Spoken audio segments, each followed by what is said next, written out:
So now we're going to talk about these three little angels, Paityn, Evelyn, and Olivia. And these are the Decker sisters. This is a case we've been following of this absolute twonk, Travis Decker. Just, I want, you can't even say, like, oh, a man who killed his children. He's not a man, is he? Who is he? He's a nothing. He's a nobody. I can't wait till his remains are found, because I personally think he is dead somewhere. But anyway, time will tell.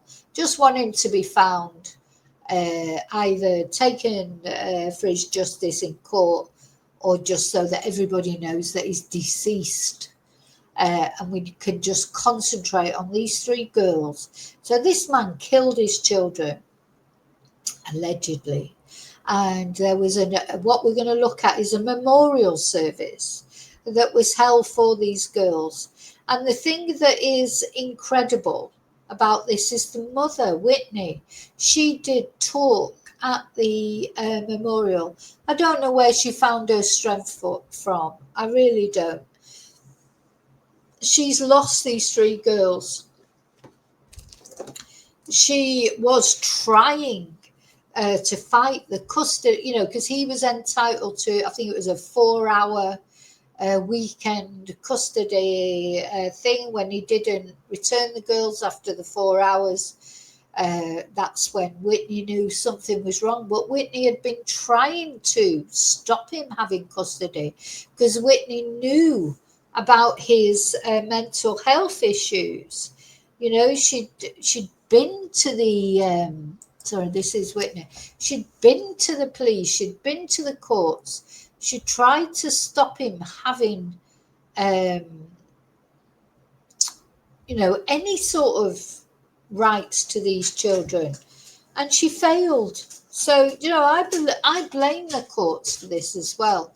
Now, of course, a lot has been said about the twonk, saying that he's got PTSD and this, that, and the other. Whatever, mental health issues. I'm gone past all these mental health issues. People deal with mental health issues every day, PTSD, worse things than he's probably been through. And they don't murder their 3 kids. I think there'll be more to it. He was probably on drugs or drinking or other things like that. He just, couldn't stand the fact he apparently was trying to get back with Whitney. She wasn't interested. He couldn't stand the fact he couldn't get his own way. I just don't, I'm not feeling this mental health issue anymore. I'm sick of it. When people bring it up, just sick of it. Can't use it as an excuse to murder 3 children.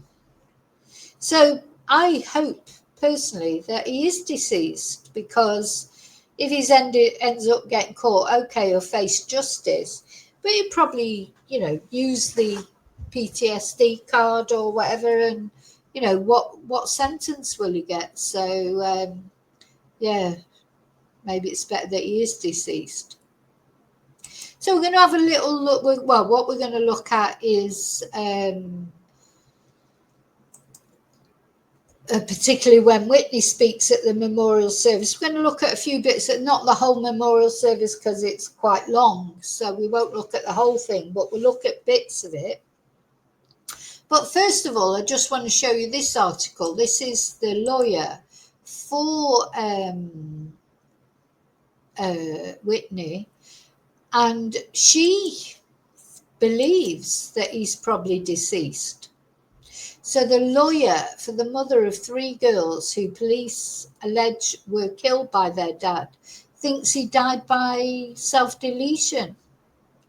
Now, I know a lot of people think he hasn't, because they think he will have been found by now, but I think it could take a long time to find him personally. So Whitney Decker's attorney, Ariana Cozart, tells The People, which is this magazine or whatever, she believes Travis Decker has died by suicide. I personally believe that as well. Authorities are searching for Travis, who's accused by police of killing his 3 daughters, Paityn 9, Evelyn 8, and Olivia 5. And Cozart says that Travis struggled with mental health issues, but was a present and active father up to the end. I mean, see, because do you know what? He suffocated those girls and he tied their hands behind him with zip ties. It's foul what he did. Is there a chance? I mean, just something that sometimes, is there a chance that he didn't do it, that somebody else did it and they've done away with him as well? Because there was blood found, wasn't there, on the car? So, you sort of almost hope that, because it's horrible to think that father would have done that. So he's been accused, he's 32, he's been accused by police of killing the girls, and she believes, this attorney believes, he is no longer alive as the manhunt for him goes into its fourth day. But the police, so it's important to say, the police are still saying they think he's alive, so I don't know. So remember, he turned up for the planned visitation. He was supposed to return them 4 hours later and he didn't. How could you do that to these children? Even if you weren't their father. I know people do bad things to children, though. I think that's something we can never, ever understand, is it? Just seems the most picking on vulnerable people, either children, old people and animals. These are because it's their vulnerability that just makes it even worse, isn't it? It's horrible to kill anybody, but it's just even worse when it's the vulnerable members of our society, isn't it? So okay, so we're going to have a look at the actual, I'm going to put some windows down actually. I'll put over to the memorial and start the memorial. Now, I'll start it from the beginning, but we won't watch the whole thing. But they asked for people to wear bright colours, and they did. So let's...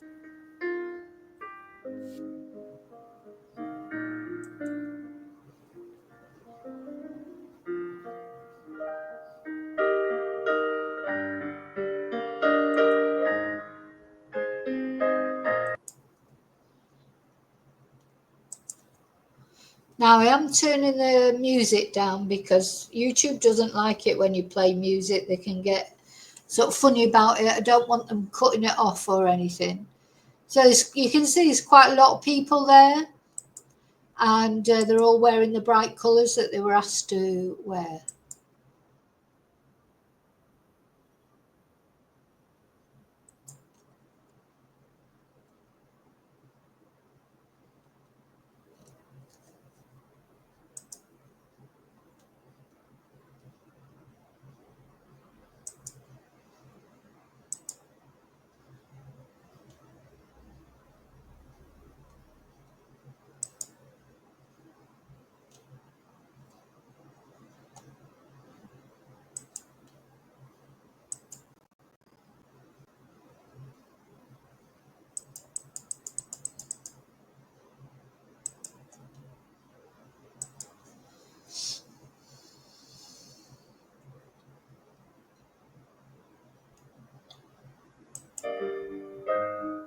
There's no speaking on it, it's just music. But anyway, I'm going to watch like the whole thing. We're just going to watch little bits of it. One not defined by tragedy, but by love, laughter, kindness, and light.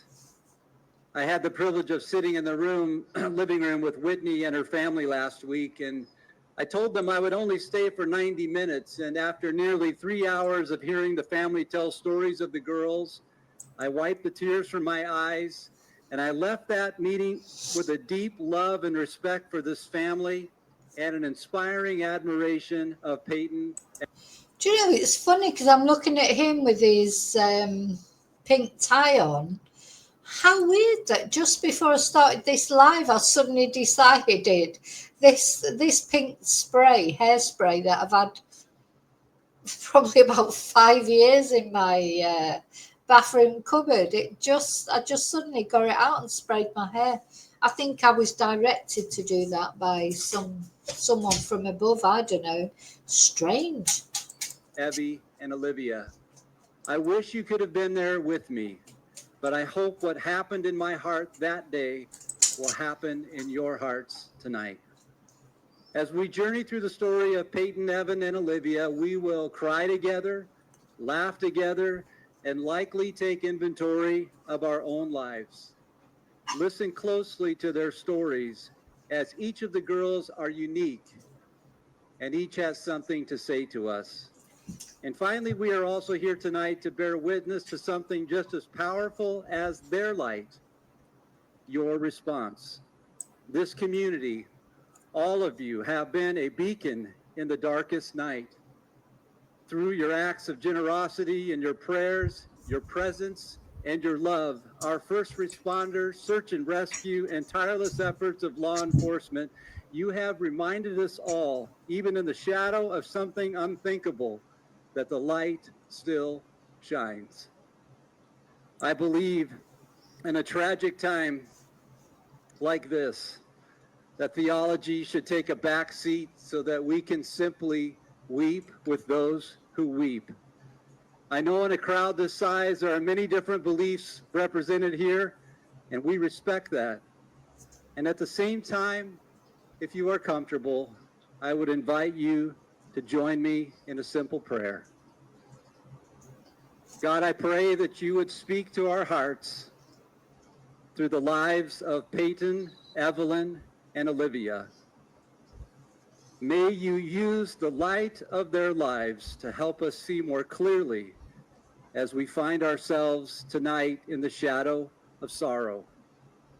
We don't understand, our hearts ache, and we need each other tonight, and we need you. Amen. Amen. Well, every life is a story. So let's just have a look. There's a few people speak. The most important person I want to see who speaks, of course, is Whitney, the mother. Right, he's finished his. Let's see.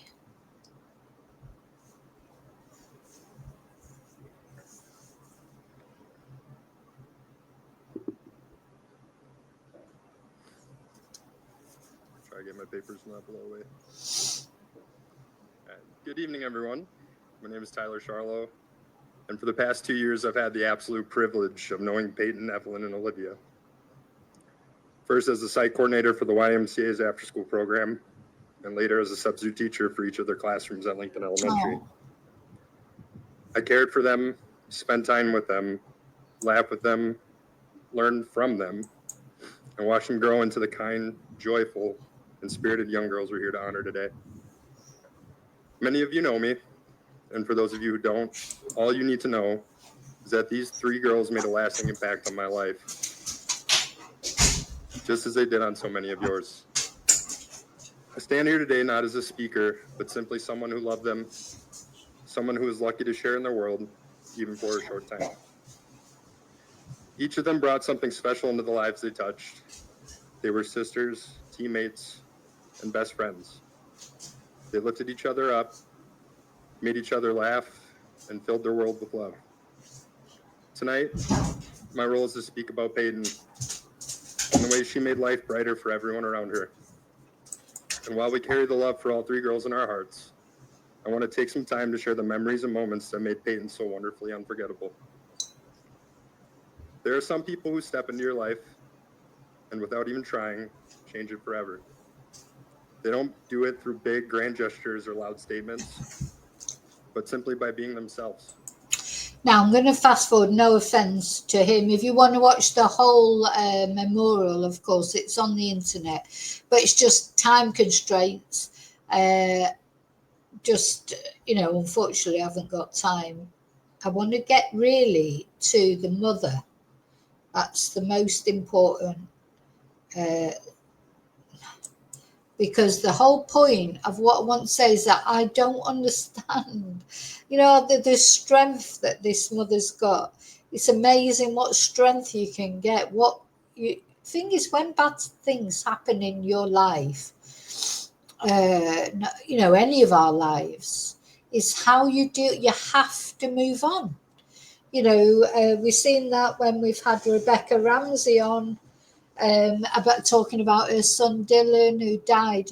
It's not even a choice. Well, you always have a choice.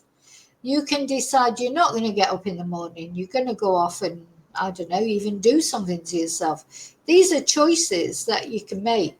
Or you can choose, to honor your loved one's memory by trying to help other people, or just, going along like what Rebecca does, of course, as she lost her 13-year-old son, Dylan, didn't she, to drowning. What she decided to do, and I'm sure she has days where she doesn't even want to get out of bed, but she decided from really early on, that's her way of dealing with it, is to go out and try if she can just save one other young person's life, or anybody's life really. So her big thing is water prevention, drowning prevention. Now, as I say, I'm sure there's days, I know for a fact there are days when Rebecca probably wakes up in the morning and thinks, I can't face this, I can't do this. But she gets up and does it, and she does it for Dylan. And that's the name of her hashtag, of course, is doing it for Dylan. I feel like, this is what's happening here. But, this is a month on from losing these children. 3 girls, this poor woman, and she was trying to tell the authorities she did not feel comfortable with letting the children go to Travis, because she felt like mentally wasn't capable, and nobody was listening to her. Anyway, let's have a look what she's got to say, because it's just incredible. But I guess we didn't need them because I didn't even know they were gone. Evie loved to give gifts. And Olivia is stronger than anything this world. Fantastic. So I know that Paityn would have saw it, and I know that Evie would have loved heartbreak.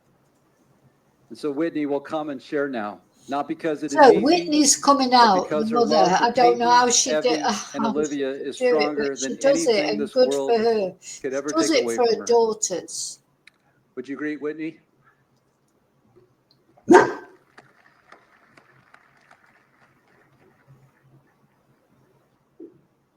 I just have a short something to share.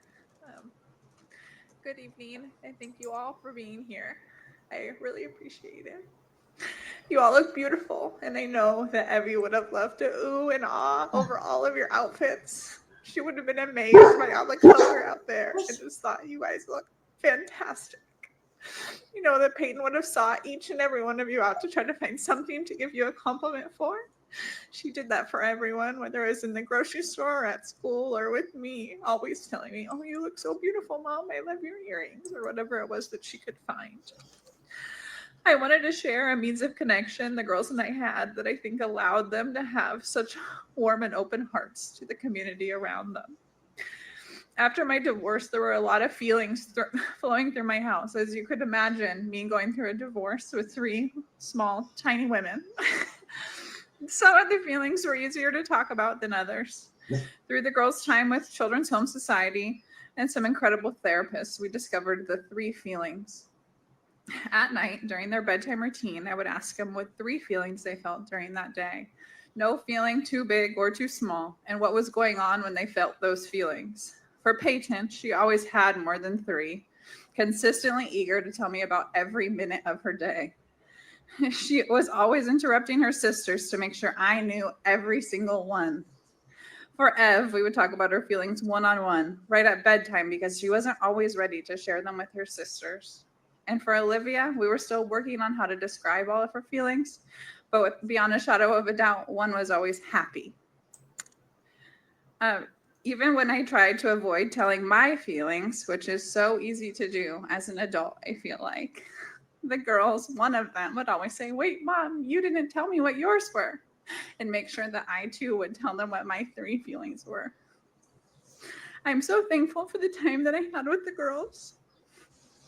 and how the three feelings allowed us to connect when the world slowed down. And it really gave me an inside look into their day. I believe doing this with them allowed them to come into the world with open hearts and kindness. I hope that you are all able to do some version of the three feelings with your loved ones.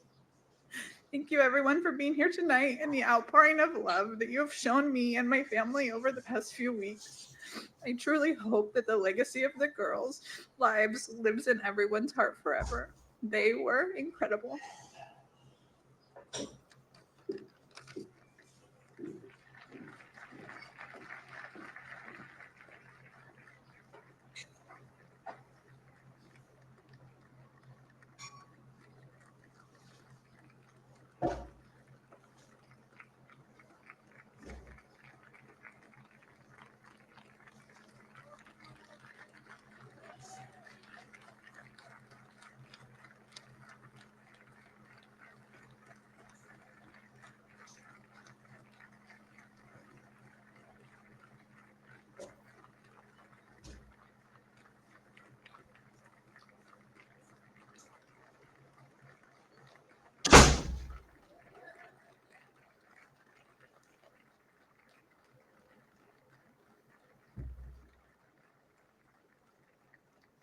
Thank you. You may be seated. Thank you, Whitney. Paityn, Evie, and Olivia lived with a kind of brightness that is hard to describe, but is impossible to forget. Whether laughing until their belly hurt, hugging with arms that somehow made you feel completely safe, and offering up the purest acts of kindness in the smallest ways, they were love, uncomplicated and true. Though their time was short, their impact is vast, and we know that because you are here. Look around you. This is what love looks like. This is what light can do. In the days since we lost Paityn, Evie, and Olivia, something extraordinary has happened. In the face of tragedy, this community rose up, not with anger, but with compassion. Meals were brought, hands were held, stories were told, tears were shared, money was raised, vigils were held, and we became a living testimony to the legacy of the girls. We're going to watch a slideshow and begin our candlelighting ceremony as best we can with the wind. Grandma Rhonda and Aunt Aggie will begin the lighting, and each one of you will help light the candles around you. Are we using real candles or battery candles? We're going for real? Okay. So, would you please tilt the unlit? Now, I'm not sure what the slideshow, if do we get to see the slideshow properly? I mean, how strong is that woman to get up and stand there and say that? I mean, it's, you know, or is she just like on, you know, sometimes you just go on automatic pilot, don't you? Let's see. Oh, yeah. Let's watch this slideshow. In darkness. That love is louder than hate, and that goodness endures.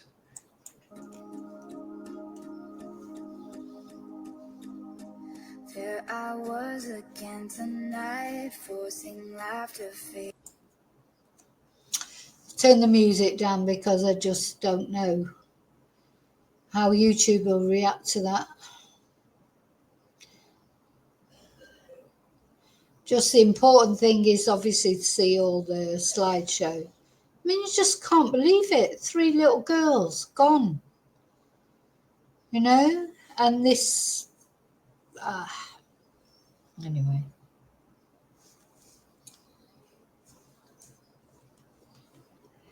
But, oh, look at that.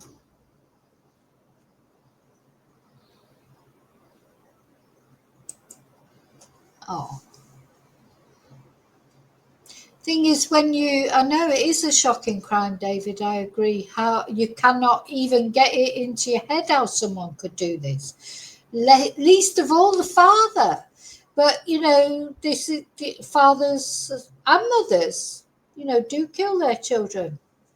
Chris Watts, he's a prime example, isn't he? You cannot get your head around it at all. And Chris Watts did it for another woman, didn't he, really? This guy maybe has got mental health. God, you'd have to have massive mental health issues to do this, wouldn't you? Absolutely massive mental health issues. You just can't conceive of it. How do you look them in the face and do that to them? Tie them up with... Anyway, I can't think about the actual thing itself because it's just so horrible. Just don't know how you could do it. He must have been drunk or drugged up or probably a combination of the both. How could you look these little girls in the face and do that to them? And, like Chris Watts' kids, oh, daddy, no daddy. Can you imagine how terrified these girls were?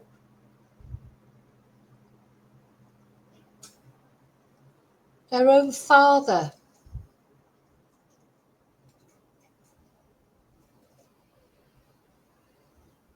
Oh, gosh.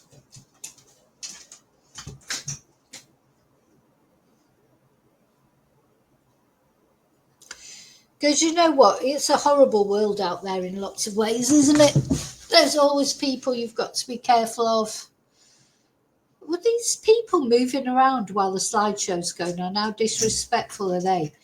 You're always... There's people out there that you've got to worry about, but you expect to feel safe with your parents, don't you? At least if you can feel safe at home, maybe you're not safe anywhere else. But these little girls, they weren't safe with their own father. I don't think this... Oh. Oh.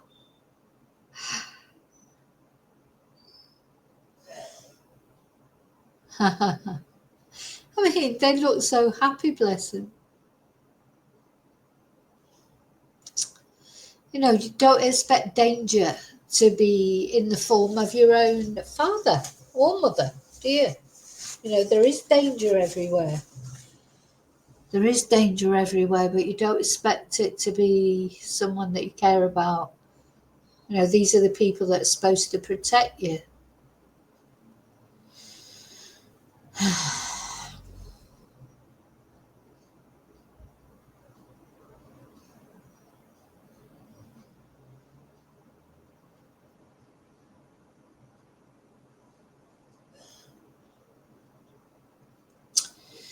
So, again, where is he?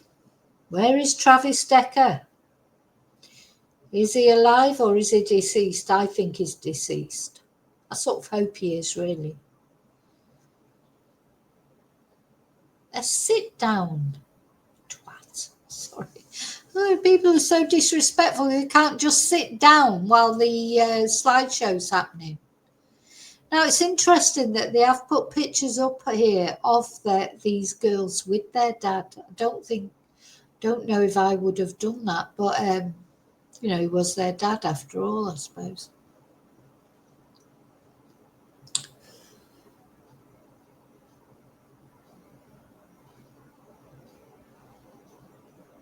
Huh.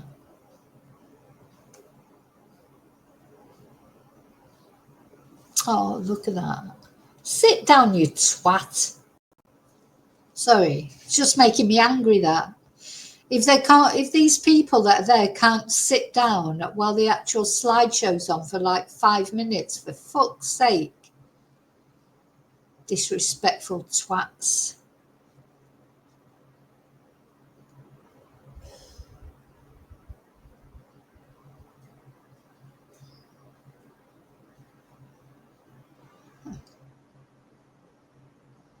Yeah, what a twonk, Lily.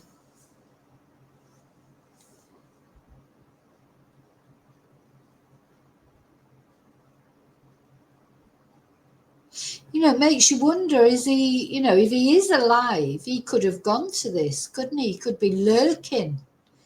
Because of course there's this big talk about him possibly being, he's a survivalist and he can do this, or, he's like fucking Superman or something.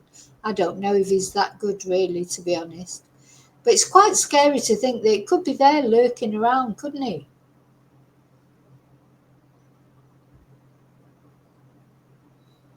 Anyway, I think that's the end of the slideshow. So I'm going to stop that now.